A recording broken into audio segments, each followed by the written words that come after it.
Assalamualaikum warahmatullahi wabarakatuh. Kembali lagi di channel Radio Horor. Untuk kisah kali ini ada sebuah cerita yang ditulis oleh akun Twitter yang bernama @brindajkt48. Dan untuk kisah yang akan saya bawakan kali ini yaitu kisah yang berjudul Pengalaman Horor di Bumi Perkemahan Sukamantri. Sebelum kita masuk ke ceritanya, tekan dulu tombol like video ini. Dan jangan lupa tekan juga tombol subscribe channel ini dan nyalakan juga lonceng notifikasinya agar teman-teman sekalian tidak ketinggalan cerita-cerita baru dari channel ini. Dan jangan lupa juga follow akun Twitter penulis. Dan seperti apa untuk kisah kali ini? Langsung saja kita simak berikut ini.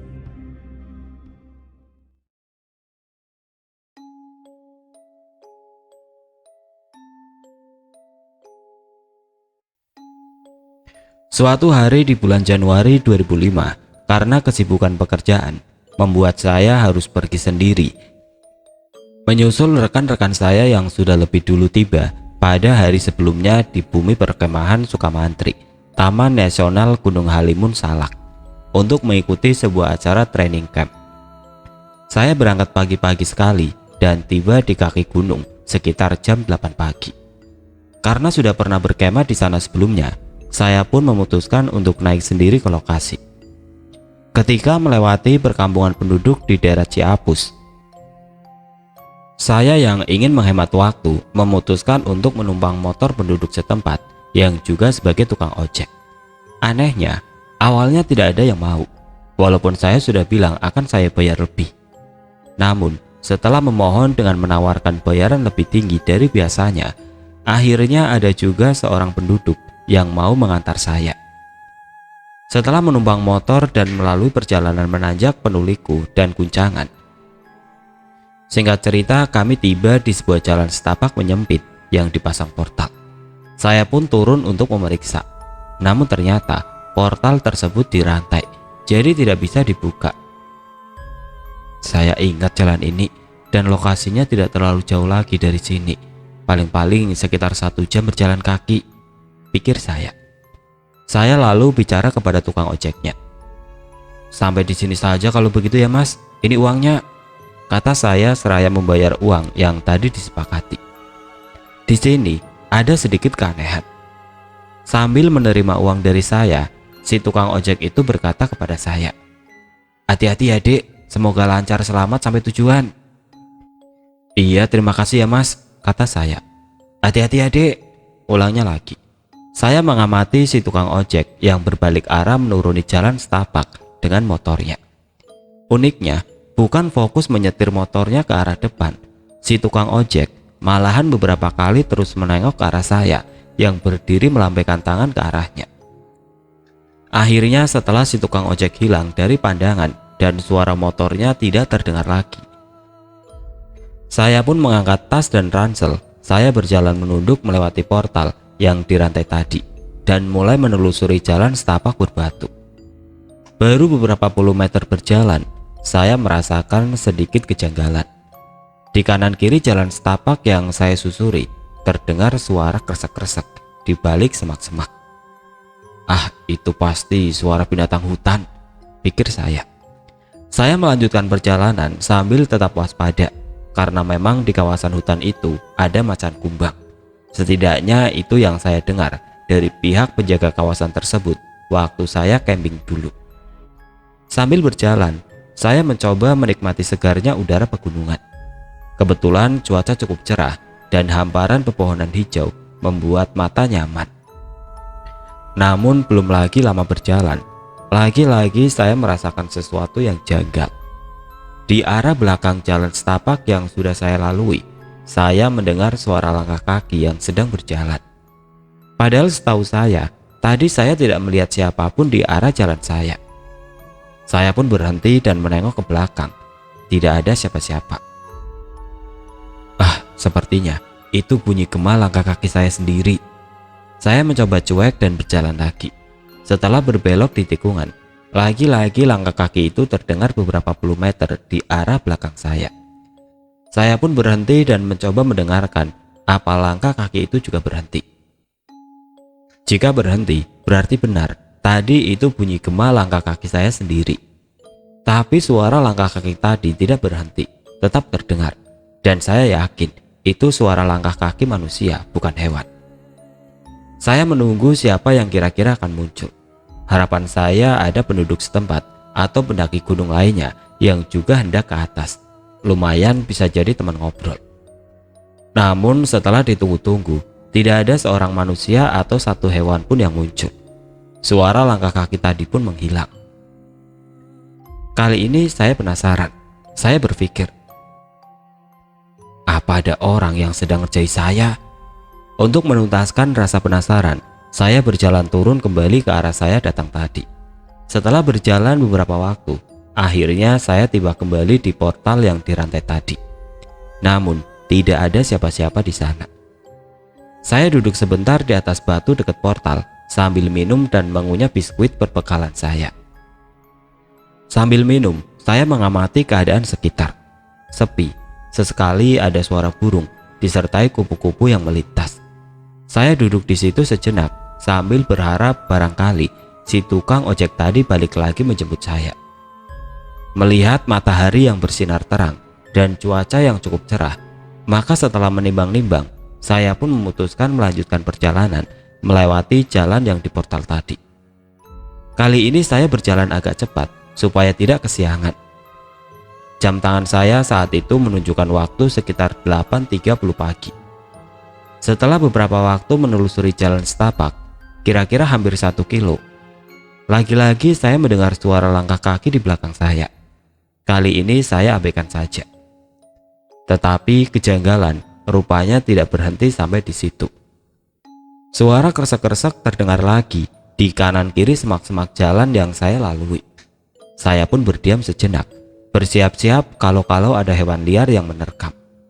Namun, tidak ada apa-apa yang muncul. Suara kresek-kresek pun berhenti.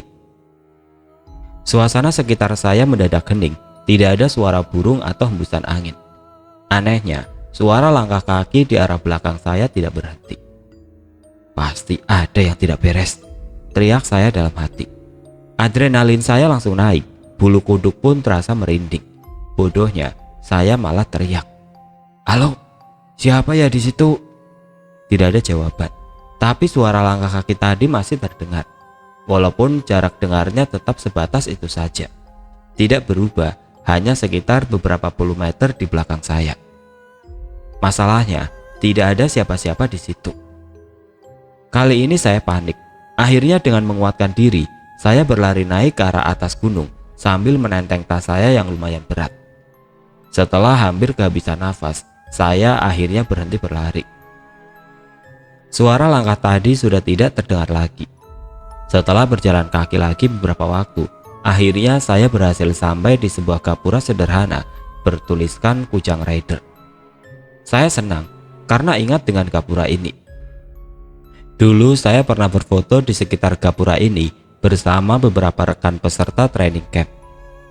Saya berhenti dan minum sejenak di bawah tiang besinya. Sambil minum, saya mengamati cuaca yang tadinya cerah mendadak mendung. Langit berubah gelap dengan cepat dan gerimis pun turun. Setelah minum, saya membuka telepon genggam dan mencoba menghubungi beberapa rekan saya yang di lokasi perkemahan untuk menjemput saya ke gapura itu. Sayangnya, seakan-akan mirip seperti kejadian di film horor, telepon saya tidak bisa digunakan karena tidak ada sinyal sama sekali. Akhirnya saya memutuskan untuk terus berjalan sendiri menuju lokasi perkemahan. Saya menutup kepala saya dengan topi agar terlindung dari gerimis. Saya berjalan memasuki jalan tanah berbatu yang cukup lebar. Di kanan kirinya dipenuhi pepohonan tinggi dan juga bermacam-macam tumbuhan. Suasana jadi lebih gelap karena langit tertutup dedaunan pohon yang lebat. Namun keuntungannya, air hujan jadi lebih sedikit yang bisa menembus turun. Setelah masuk ke wilayah itu, saya merasakan suasana menjadi lebih suram dan dingin. Kabut juga mendadak muncul. Bukan hal yang aneh sebenarnya, karena di wilayah gunung memang kabut bisa turun sewaktu-waktu. Tapi bagi saya yang baru mengalami kejadian unik, cukup mengejutkan rasanya. Bagi rekan-rekan yang belum pernah ke Sukamantri, perlu saya jelaskan sedikit. Dari Gapura Kujang Rider seharusnya sudah tidak berapa jauh dengan lokasi camping. Perkiraan sekitar 30 menit berjalan. Jalan yang saya lalui bentuknya menanjak berkelok-kelok. Jika digambarkan, kurang lebih berundak seperti teras ring. Jadi jika kita sudah naik menanjak dan berbelok, kita bisa melihat jalan di arah bawah atau atas kita. Semakin saya berjalan masuk, saya merasakan sekali waktu itu saya tidak sendirian. Saya merasakan timbulnya perasaan aneh yang sukar dijelaskan. Saya merasa seakan-akan ada banyak mata yang menatap saya. Bagi rekan-rekan yang mendengarkan cerita ini, mungkin bisa saja menganggap saya mengada-ngada, berhalusinasi, atau terlalu sok merasa. Tapi itulah yang benar-benar saya rasakan pada waktu kejadian di tengah hutan gelap dan dingin. Terus berjalan menyusuri kelokan dan tanjakan, saya pikir sebentar lagi sudah akan sampai di lokasi tujuan. Kenyataannya, perjalanan yang saya lalui tidak semudah seperti yang saya perkirakan. Setelah beberapa kali kelokan, saya mulai menyadari ada yang aneh. Jalan yang saya lewati ternyata sama dengan yang sudah saya lewati sebelumnya. OMG, mimpi apa saya semalam bisa mengalami hal seperti ini? Saya berlari hingga ke kelokan berikutnya untuk memastikan. Dan benar saja, ternyata sama lagi jalannya. Ampun deh, saya langsung merinding bengong. Saya mencoba sekali lagi. Kali ini saya mencari sebuah patokan sebagai penanda. Ada sebuah batu menonjol di jalan yang tertanam di tanah cukup dalam. Saya jadikan batu di sebelah kanan saya itu sebagai patokan.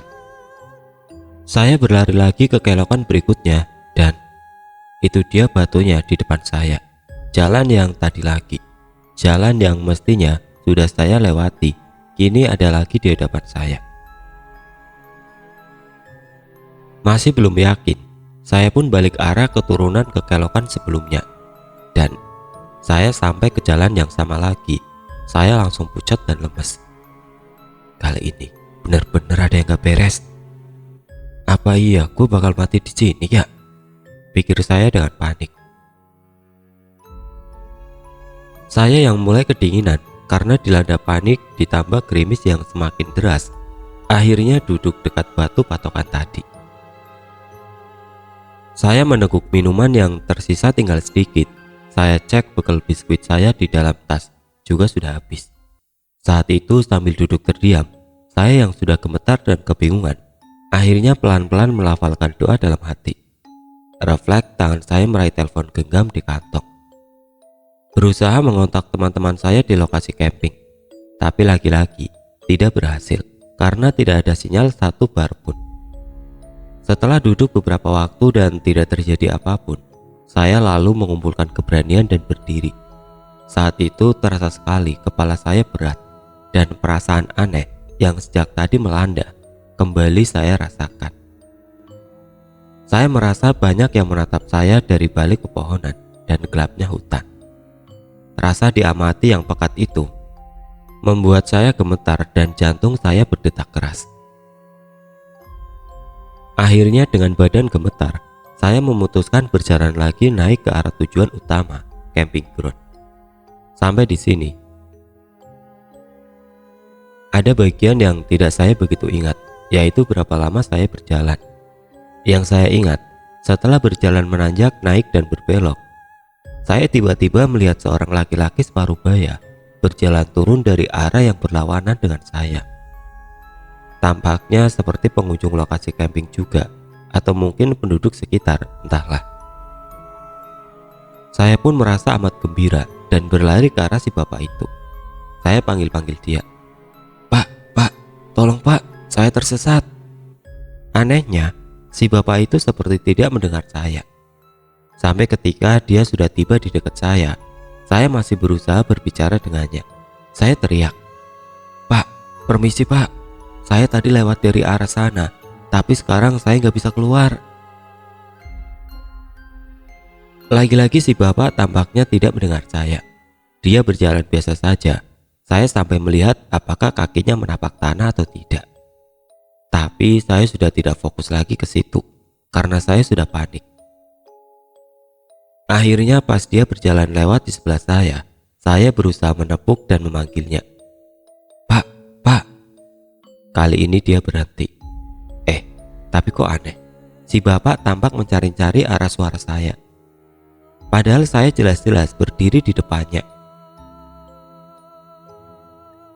Pak, permisi Pak, teriak saya di sebelahnya. Saya perhatikan wajah si bapak tampak kebingungan dan seakan mencari-cari saya atau asal suara saya. Saya di sini loh Pak, teriak saya hampir menangis. Setelah beberapa saat si bapak tampak kebingungan, lalu pergi dengan cepat ke arah bawah. Saya masih berusaha berteriak, tapi si bapak seakan tidak mendengar. Ya Tuhan, ada apa ini? Kengerian menjalar di sekujur tubuh saya. Saat saya berusaha mengejar turun, pas di belokan, saya tidak melihat lagi si bapak tadi. Yang ada malahan jalan yang sama seperti tadi lagi. Saya melihat lagi batu patokan yang tempat tadi saya duduk. No. Sampai di sini saya sebenarnya sudah tidak sanggup berpikir apa-apa. Yang saya bisa lakukan cuma berlari dan terus berlari. Harapan saya cuma satu. Semoga jalan di hadapan saya ini berubah normal lagi. Setelah beberapa waktu memaksakan diri berlari, tubuh saya semakin lemas. Dan jalannya masih sama saja seperti tadi. Batu patokan masih ada lagi di hadapan saya. Teriak saya dalam hati. Saya sungguh kangen dengan keluarga saya. Saya akhirnya berhenti berlari. Dengan nafas ngos-ngosan, saya memperhatikan keadaan sekeliling dengan panik dan was-was. Saya mulai keder alias blank, badan saya trembling. Saya merasa tidak bisa lagi membedakan banyak hal di sekitar saya. Kadang saya merasa mendengar suara orang tertawa, kadang saya merasa mendengar langkah kaki, kadang saya merasa melihat gerakan di balik pepohonan lebat dan gelap, dan berbagai perasaan lainnya. Sampai akhirnya mendadak saya merasakan kesunyian yang amat sangat. Sunyi, senyap. Segala kebisingan di telinga saya mendadak hilang. Saya pikir saya pingsan atau sudah berpindah alam. Tapi ternyata tidak. Saya masih berdiri di atas jalan setapak itu dengan badan gemetar.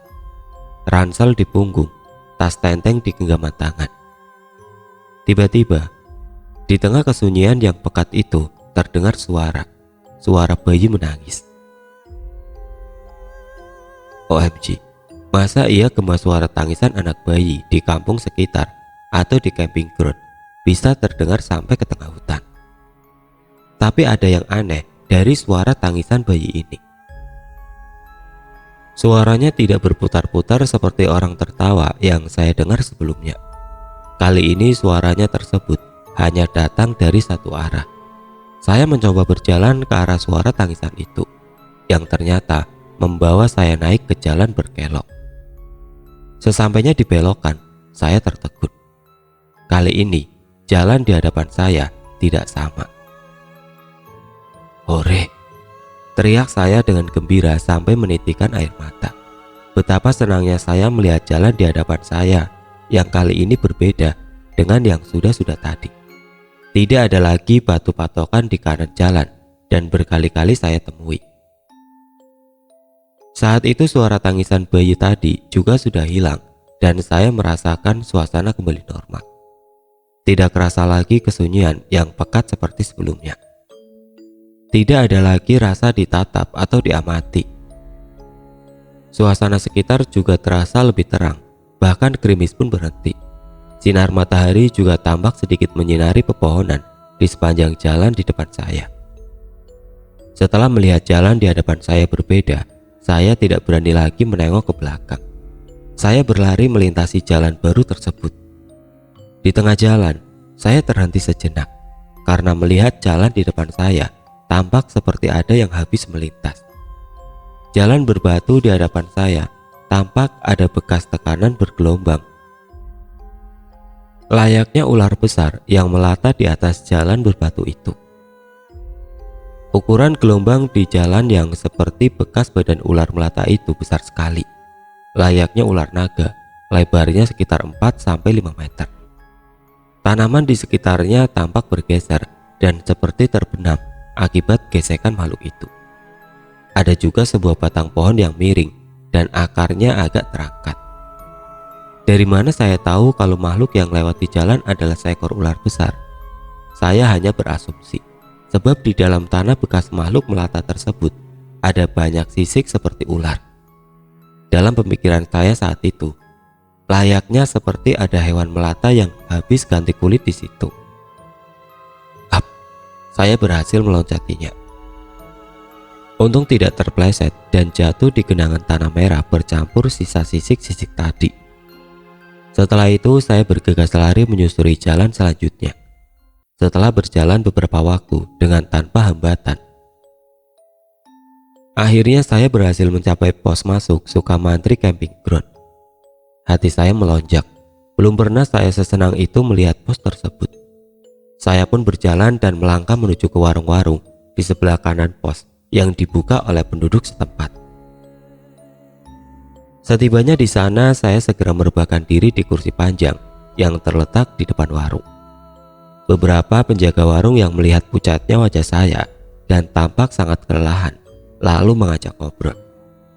Mereka bertanya, saya datang dari mana dan habis berjalan dari mana. Kenapa kok badannya basah kuyup? Saya menjawab mereka satu persatu dan menceritakan bahwa saya baru berjalan dari kampung di kaki gunung, lalu melewati Gapura Kijang Rider, terus berjalan hingga sampai ke situ. Para penjaga warung agak bingung. Memang berapa lama jalan ke sini? Kok kayaknya capek banget? Tanya mereka. Saya menjawab, saya berangkat jam 9 dari bawah. Mereka saling melihat lalu bilang, Dek, sekarang udah jam 3 sore. Lama sekali dari bawah ke sini, sampai 6 jam. Hah? Jam 3? Saya merasa dari tadi tidak lama kok. Saya tersesat di jalan, paling sekitar 2-3 jam. Saya pikir sekarang baru jam 12, pas jam makan siang. Akhirnya saya bercerita ke si penjaga warung. Tidak detail, inti-intinya saja. Karena saya merasa badan panas dingin, mau muntah. Setelah mendengar kisah saya, ada ibu penjaga warung yang membuatkan saya teh manis panas, yang segera saya teguk sampai nyaris habis. Saya berterima kasih dan meletakkan gelas teh. Saya bertanya kepada si ibu itu, memangnya ada ya Bu yang pernah mengalami seperti saya? Si ibu penjaga warung sambil agak berbisik berkata, kurang tahu Dek, tapi emang sih biasanya ada hari tertentu yang dihindari sama warga sekitar kalau mau naik. Menurut kepercayaan, kalau nggak salah ada penunggu gunung yang mau lewat. Walah, begitu toh ternyata. Saya lalu terdiam mengingat beragam kejadian yang saya alami hari itu. Para penjaga warung lalu mempersilahkan saya beristirahat di situ sampai saya pulih. Beberapa saat kemudian, saya melihat ada beberapa teman saya beserta training yang datang hendak makan di warung itu. Saya pun menyapa mereka dengan penuh kegembiraan. Mereka tampak kaget sambil bertanya, "Loh, kapan sampai? Kok tiduran di sini?" Ceritanya panjang guys. Saya lalu mengikuti acara training camp hingga selesai. Saat acara selesai, beberapa hari kemudian, rombongan kami pun turun berbarengan. Di tengah jalan pulang, tentu saja kami juga melewati jalan berkelok yang saya lalui pada waktu tersesat beberapa hari sebelumnya. Saya menatap jalan berkelok tersebut, menatap batu di pinggir jalan yang saya jadikan patokan. Bedanya, kali ini jalan tersebut normal, layaknya jalan yang tidak pernah sama setelah berkelok. Dan lama waktu menuruninya juga sangat cepat, tidak sampai 30 menit.